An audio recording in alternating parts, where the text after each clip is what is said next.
Motariano. Motariano.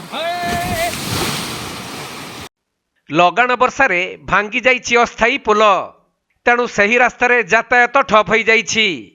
ତେବେ କଳାହାଣ୍ଡି ଜିଲ୍ଲା Lanjigarh block ଉପାନ୍ତ ଅଞ୍ଚଳ ତଥା ବିଜେପୁର ଠାରୁ ମୁସାନାଲ ପର୍ଯ୍ୟନ୍ତ ରାସ୍ତା ନିର୍ମାଣ କାର୍ଯ୍ୟ ଜାରି ରହିଥିବା ବେଳେ ଅନେକ ସ୍ଥାନରେ ପ୍ରଶସ୍ତୀକରଣ ପାଇଁ ପୋଲ ନିର୍ମାଣ ଚାଲିଛି। ତେଣୁ ଏଭଳି ସ୍ଥିତିରେ ପୋଲଗୁଡ଼ିକର ନିର୍ମାଣ ପାଇଁ ରାସ୍ତାକୁ ସମ୍ପୂର୍ଣ୍ଣ ଖୋଳି ଦିଆଯାଇଛି। ଆଉ ଲୋକଙ୍କ ଯାତାୟାତ ପାଇଁ ଅସ୍ଥାୟୀ ରାସ୍ତା ସହିତ ହୋମ୍ ପାଇପ୍ ପକାଇ ପୋଲ କରାଯାଇଛି। ହେଲେ ବର୍ତ୍ତମାନ ବର୍ଷା ଋତୁ ଆସିଯାଇଥିବାରୁ ଯେଉଁ ସବୁ ସ୍ଥାନରେ ଏହିପରି ପୋଲ ନିର୍ମାଣ କରାଯାଉଛି ସେଠାରେ ଆଉ କାର୍ଯ୍ୟ ହୋଇନପାରି ଅଟକି ରହିଛି। ଏପରିକି ବର୍ଷା ଋତୁ ନ ଯିବା ପର୍ଯ୍ୟନ୍ତ ଏହି ସବୁ କାର୍ଯ୍ୟ ହୋଇନପାରିବା ନେଇ ପ୍ରଶ୍ନବାଚୀ ସୃଷ୍ଟି ହୋଇଛି। ସେହି କ୍ରମରେ ବିଜେପୁର ଠାରୁ ବିଶ୍ୱନାଥପୁର ଯାତାୟାତ ପାଇଁ ଗୋଟିଏ ରାସ୍ତା ରହିଥିବା ବେଳେ ପେଙ୍ଗସୁର ଗାଁ ନିକଟରେ ତିଆରି ହୋଇଥିବା ଅସ୍ଥାୟୀ ପୋଲ ସମ୍ପୂର୍ଣ୍ଣ ଭାଙ୍ଗିଯିବାରୁ ଲୋକମାନଙ୍କ ଯିବା ଆସିବା ସହିତ ଯାନବାହନ ଯାତାୟାତ ଠପ୍ ହୋଇଯାଇଛି।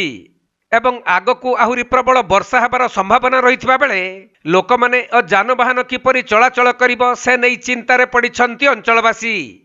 ତେଣୁ ପୋଲ ନିର୍ମାଣ କାର୍ଯ୍ୟରେ ସମ୍ପୃକ୍ତ ଥିବା ଯନ୍ତ୍ରୀ ଓ ଠିକାଦାର ଅସ୍ଥାୟୀ ପୋଲର ପୁନଃନିର୍ମାଣ କରିବା ଅତି ଜରୁରୀ ହୋଇପଡ଼ିଛି।